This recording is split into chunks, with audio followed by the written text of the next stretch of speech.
तो बस घर के बाहर दोस्तों के साथ घूमने फिरने में ही रहता है। उसे कुछ बोलो तो एक नहीं सुनती।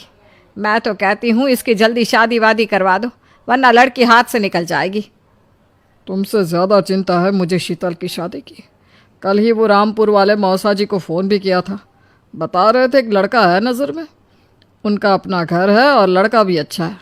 अरे तो फिर बस बात चलाओ ना, एक बार देखे तो सही लड़का और घर बार कैसा है। कौन से लड़की की बात चल रही है यहाँ? तुम्हारी शादी की बात चल रही है बेटी। अब तुम्हारी शादी की उम्र हो रही है तो लड़का तो देखना पड़ेगा ना।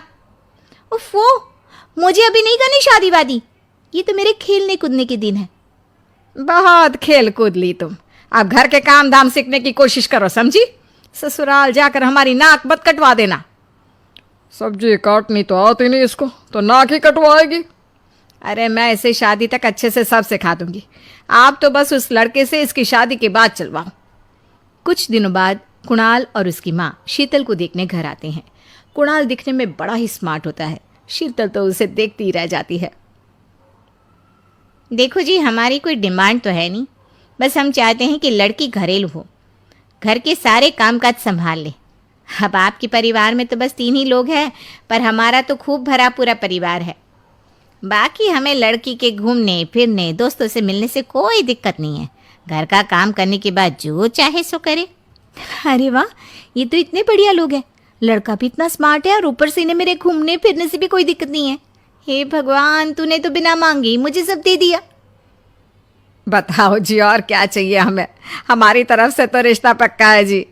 बस फिर तो हंसी खुशी शीतल और कुणाल की शादी हो जाती है। शीतल मन ही मन बड़ी खुश होती है और उसी खुशी के साथ वो अपने ससुराल में कदम रखती है। आओ बहू, तुम्हारा अपने ससुराल में स्वागत है।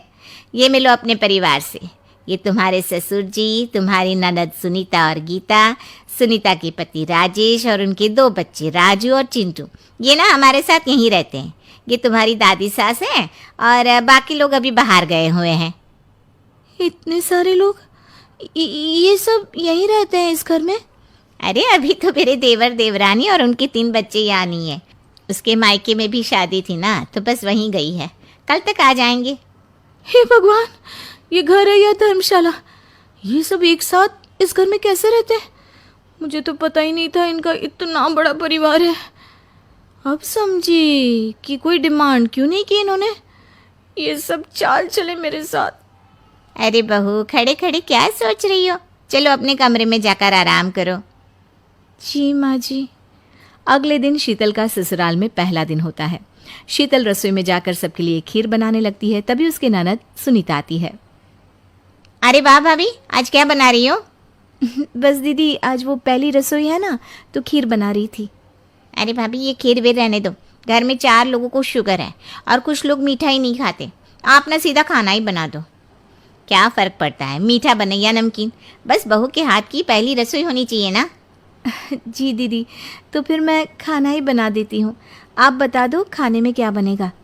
बस सिंपल सी कोई सब्जी बना दो, जैसे आलू गोभी या आलू मटर, और उसके साथ रोटियाँ सेक दो।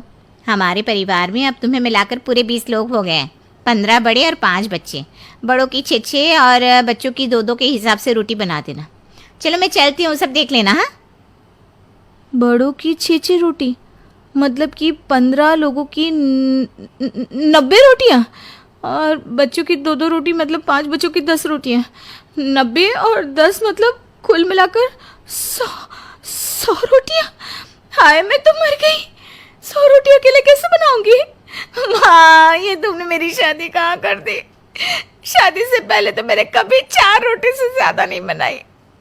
शीतल एक बड़ी सी परात में 100 लोगों के हिसाब से आटा निकालती है और उसे गूंथना शुरू करती है।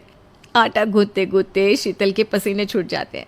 उसके बाद बारी आती है रोटी बनाने की। शीतल एक एक करके रोटी बनाना शुरू करती है और 10 रोटी बनाते ही अपनी कमर पकड़ लेती है। हाय, मैं मर गई। मेरी कमर टूट गई खड़े खड़े, और ऊपर से इतनी गर्मी। मैं 100 रोटियाँ कैसे बनाऊंगी?